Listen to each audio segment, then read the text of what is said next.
નમસ્તે દોસ્તો, આજના સ્પેશિયલ વિડીયોમાં હું તમારા માટે લઈને આવ્યો છું એકદમ સ્પેશિયલ અને ડિમાન્ડમાં હોય એવી રેસ્ટોરન્ટ સ્ટાઇલ 3 લેયર બિરયાનીની રેસીપી. આ બિરયાની સિમ્પલ નહીં, 3 પરફેક્ટ લેયરના મેજિક સાથે ઉપર અને નીચે સોફ્ટ લોંગ રાઈસ અને વચ્ચે ફ્લેવરફુલ મસાલા ગ્રેવી સાથેની ખુશ્બુ સાથે છે. ઘરમાં બનાવેલી બિરયાની ઘણીવાર રેસ્ટોરન્ટ જેવી નથી બનતી, તો આજે હું તમને બતાવીશ proper layering, perfect chef secret tips અને અલગ ટેસ્ટ, જેથી તમારી બિરયાની બિલકુલ હોટલ જેવી જ બનશે. આ રેસીપી પહેલી વાર બનાવતા હોય તેના માટે પણ ઈઝી છે, તો વિડીયોમાં લાસ્ટ સુધી જોજો, કારણ કે લાસ્ટમાં હું તમારી સાથે શેર કરીશ એક ઇમ્પોર્ટન્ટ ટીપ જે બિરયાનીનો ટેસ્ટ ડબલ કરી દેશે. તો ચાલો વધારે સમય વેસ્ટ કર્યા વગર શરૂ કરીએ. નવી રેસીપી શીખવા માટે વાયડી મમ્સ કિચન ચેનલને સબસ્ક્રાઇબ કરો, સાથે બેલ આઇકન જરૂરથી દબાવજો નવા રેસીપી વિડીયો સૌથી પહેલા જોવા માટે. એકદમ નવી જ રીતે 3 લેયર વેજ બિરયાની બનાવવા માટે મેં 1 કપ જેટલા બાસમતી ચોખા લીધા છે. એમાં 2 કપ ને ડૂબાડૂબ પાણી એડ કરી સારી રીતના 3 થી 4 વખત ચોખા પાણીએ ધોઈ લેશું.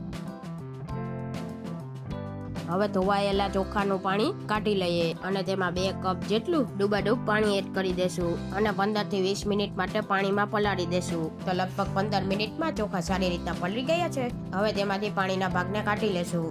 હવે ભાત બનાવવા મેં અહીંયા 6 ગ્લાસ જેટલું પાણી ગરમ કરવા રાખ્યું છે. હવે ગરમ પાણીમાં પલાળેલા ભાતને એડ કરી તેમાં 1 ચમચી જેટલું મીઠું એડ કરી મિક્સ કરી લેશું અને હાઈ ગેસની ફ્લેમ પર ભાતને બોઇલ કરી લેશું. તો લગભગ 7 થી 8 મિનિટ જેવું થયું છે અને ભાત બોઇલ થઈને રેડી થઈ ગયા છે. તેને હાથની મદદથી જોઈએ તો તે આ રીતના તૂટી જાય છે, મીન્સ આપણા ભાત સારી રીતના કૂક થઈ ગયા છે. હવે ભાતમાંથી પાણી નિતારવા માટે મેં બાઉલ ઉપર ચોખા ચાળવાની ચાળણી રાખી છે, તેમાં ભાતને એડ કરી દેશું. તો અહીંયા મેં બધા જ ભાતને ચાળણીમાં કાઢી લીધા છે. હવે તેમાંથી પાણીના ભાગને નિતારવા દેશું. તો હવે બિરયાનીનું સ્ટફિંગ કે પછી લેયર બનાવવા માટે પેનમાં 1 ક્યુબ બટર અને 2 મોટી ચમચી તેલ એડ કરી દઈએ. તેલ ગરમ થાય એટલે તેમાં 1 ચમચી રાઈ જીરું એડ કરી દેશું. સાથે 1 નંગ તમાલપત્ર એડ કરશું અને રાઈ જીરાને સતરવા દેશું. પછી તેમાં 8 થી 9 લસણની કળીને કટ કરી લીધા છે તેને એડ કરી દેશું. સાથે 1 કપ જેટલી લાંબી સ્લાઇસ કરેલી ડુંગળીને એડ કરશું. 1 કપ જેટલા કેપ્સિકમને લાંબી સ્લાઇસમાં કટ કરી લીધા છે તેને એડ કરી બંને વસ્તુને સાતરી લેશું. ડુંગળી કેપ્સિકમ થોડા સોતે થાય એટલે તેમાં 1 કપ લાંબી સ્લાઇસમાં કટ કરેલા ગાજર અને 1 કપ લીલા વટાણાને એડ કરી દેશું અને તેને સોતે કરી લેશું. હવે મસાલામાં સ્વાદ પ્રમાણે મીઠું અને અડધી ચમચી હળદર પાવડર એડ કરી મિક્સ કરશું.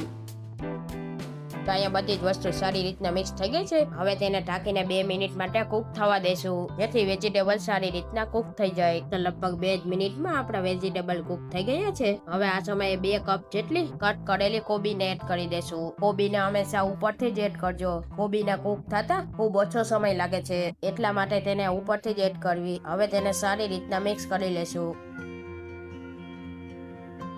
તો અહીંયા કોબી સારી રીતના મિક્સ થઈ ગઈ છે. હવે ઉપરથી 1 કપ બાફેલી મકાઈને એડ કરી દેશું અને તેને સારી રીતના મિક્સ કરી ઢાંકીને 1 મિનિટ માટે કૂક થવા દેશું. તો 1 મિનિટ પછી મકાઈ સારી રીતના કૂક થઈ ગઈ છે. હવે તેમાં 2 ચમચી રેડ ગાર્લિક ચટણી એડ કરશું. સાથે તેમાં 3 ચમચી ઓલ ઇન વન સોસ અને 3 ચમચી ટમેટા સોસને એડ કરી મિક્સ કરી લેશું.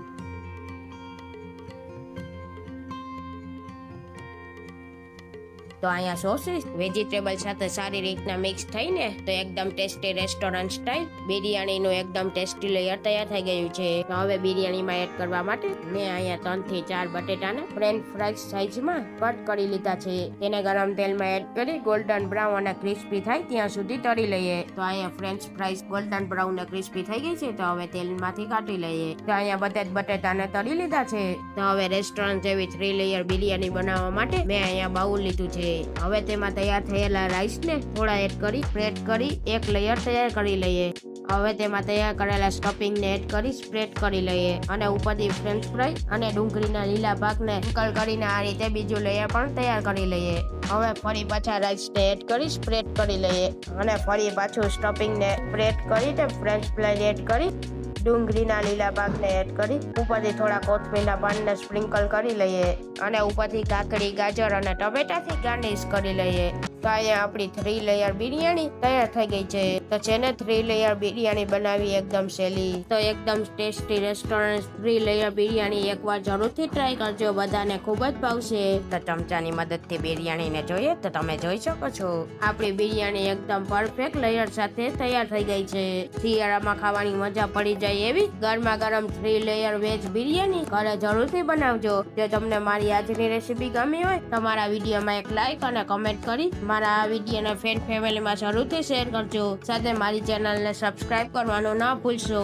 ફરી મળીશું આવી એક નવી જ રેસીપી સાથે.